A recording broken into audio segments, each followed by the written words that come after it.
श्री जुगल किशोर जी लड्ढा, राधा देवी लड्ढा की सुपुत्री और श्री हरीश जी गांधी की धर्मपत्नी। मैं आज आप लोगों के सामने अपने पिताजी के जीवन की मेरी आंखों देखी 2023 की घटना शेयर करना चाहती हूँ।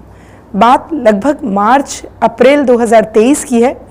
पिताजी को कमर में दर्द हुआ और उन्होंने चेक कराने के लिए गोंदिया गए।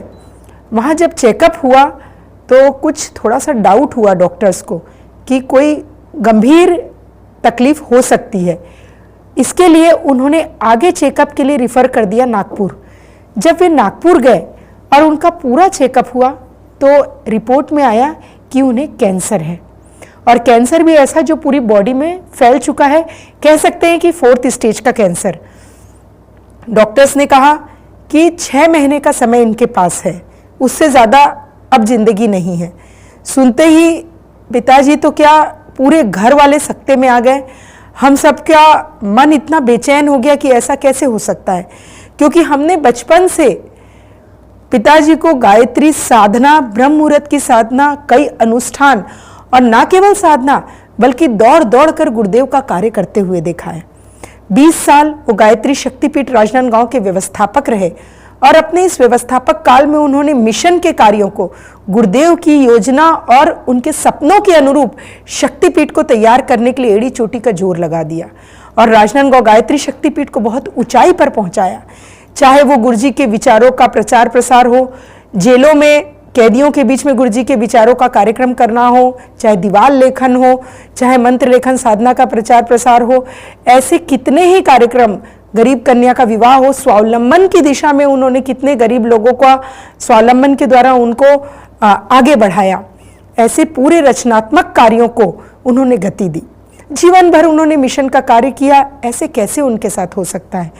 मन में एक भाव था, तो बड़ी बेचैनी, डॉक्टर्स को दिखाए, 2-3 जगह बॉम्बे भी चेकअप कराया, सब जगह कैंसर पॉजिटिव आया। गुरुदेव के अलावा कोई सहारा नहीं दिख रहा था। डॉक्टर का इलाज तो कराना ही था, मगर उसी समय पता चला कि डॉक्टर चिन्मय भाई साहब रायपुर एयरपोर्ट पहुंच रहे हैं। उनको शायद रायपुर से आगे किसी कार्यक्रम में जाना था। हम लोगों को जब ये बात मालूम पड़ी, मुझे और मेरे पतिदेव को, तो हम लोगों ने पापा जी की रिपोर्ट ली और बिना किसी को बताए तेजी से गाड़ी दौड़ाते हुए रायपुर की ओर बढ़ चले। रायपुर जाते जाते हमको पता चला हम ट्रैफिक में फंस गए। पहुंच तो गए बट एयरपोर्ट नहीं पहुंच पाए और शायद चिन्मय भाई साहब आगे के कार्यक्रम के लिए उनकी गाड़ी निकल चुकी थी। हमने बहुत इधर उधर फ़ोन लगाया कि कैसे भी हम उनको रोक लें और रिपोर्ट दे दें ताकि शांति कुंज पहुंच जाए। तो जब कहीं कोई बात नहीं बन पा रही थी तो हमारे पतिदेव ने सीधे चिन्मय भाई साहब को फ़ोन लगा दिया और उनकी विनम्रता की पराकाष्ठा की। उन्होंने एक रिंग में फ़ोन उठाया और जब इन्होंने बताया कि हम पापा की रिपोर्ट लेकर आ रहे हैं और हम बहुत ही परेशान हैं पूरे घर वाले, हम सोच के अभी भी अभिभूत होते हैं कि भाई साहब, सारी गाड़ियां निकल गई, भाई साहब भर गर्मी में मई का समय रास्ते में अपनी गाड़ी रोक के हमारा इंतज़ार करने लगे, हमारे लिए रुके। और जैसे ही हम पहुंचे, भाई साहब नीचे उतरे, हमने उनको रिपोर्ट दी और मैं फक के रोने लगी कि भाई साहब, मेरे पापा को कुछ नहीं होना चाहिए। आज यदि मैं मिशन का काम कर पा रही हूँ तो मेरे पापा ने इस लायक मुझे तैयार किया है।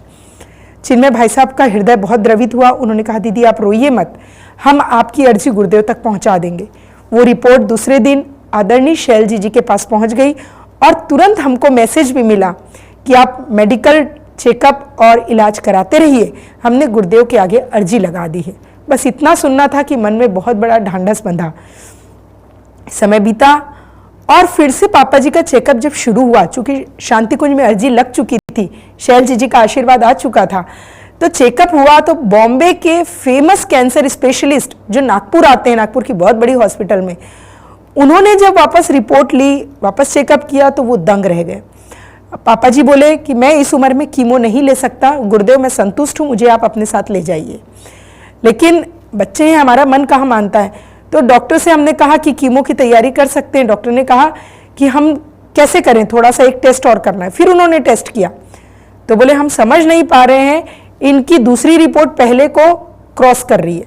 फिर तीसरी रिपोर्ट लिए तो बोले तीसरी दूसरे को क्रॉस कर रही है, इनकी कोई रिपोर्ट एक दूसरे को मैच नहीं कर रही है। बोले हमारी लाइफ का, इतने बड़े कैंसर स्पेशलिस्ट ने कहा कि हमारी लाइफ का शायद ये पहला केस है जब ऐसा हो रहा है कि हम खुद ही जो टेस्ट कर रहे हैं तो रिपोर्ट एक दूसरे को मैच नहीं कर रही है, ये कैसे हो रहा है। तो हम लोगों को लगा शायद इस हॉस्पिटल में यहाँ कुछ गड़बड़ी होगी।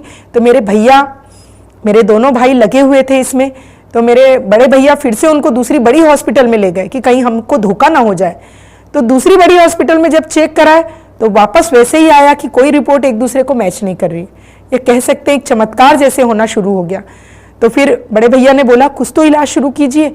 तो डॉक्टर ने बोला कि हम इनको कीमो नहीं दे सकते, जबकि डॉक्टर्स के लिए कह सकते हैं कि यदि ऐसा है तो कीमो के लिए वो तैयारी कर सकते थे, लेकिन उन्हें कोई गुरुदेव की कोई सूक्ष्म प्रेरणा रही होगी, पता नहीं।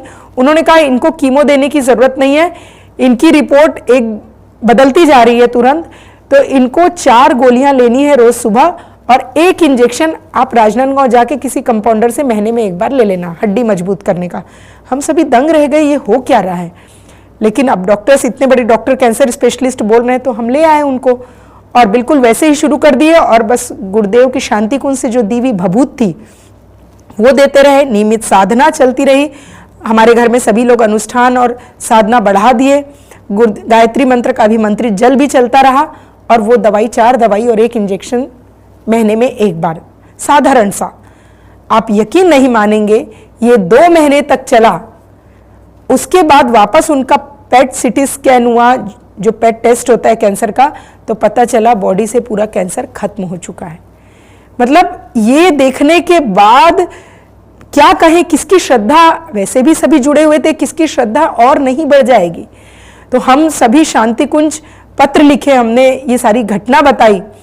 तो हम ये कह सकते हैं कि ये गुरुदेव का जो जीवन भर उन्होंने गायत्री मंत्र लेखन, पिछले 6 सालों से उन्होंने बिना ब्रेक के नियमित गायत्री मंत्र लेखन साधना की है, अनुष्ठान किया और सबसे बड़ी बात गुरु जी का काम किया है।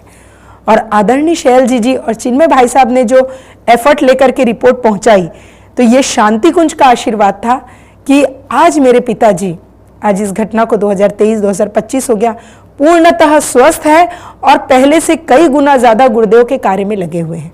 उसमें भी सबसे ज्यादा विचार क्रांति अभियान में, क्योंकि उन्होंने कहा मेरा जीवन तो वहीं खत्म हो चुका था, ये मुझे एक्सटेंशन मिला है गुरुदेव की कृपा से।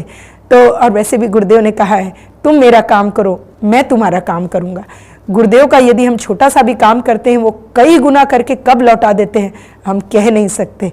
तो इसके लिए गुरुदेव के चरणों में शत शत नमन करते हैं कि आज मेरे पिताजी स्वस्थ हैं, मिशन का काम कर रहे हैं। और उनकी ये घटना मिशन से, शांति कुंज से निकलने वाली पत्रिका प्रज्ञा पाक्षिक में भी बहुत बड़े रूप में छपी थी, जिससे पूरे देश में सभी लोगों ने प्रेरणा ली, एक विश्वास और श्रद्धा भी बढ़ती है। तो ऐसे गुरु के हम शिष्य हैं और ऐसे परिवार में हमने जन्म लिया, गायत्री परिवार के। इसके लिए हम गुरुदेव को बहुत बहुत साधुवाद, बहुत बहुत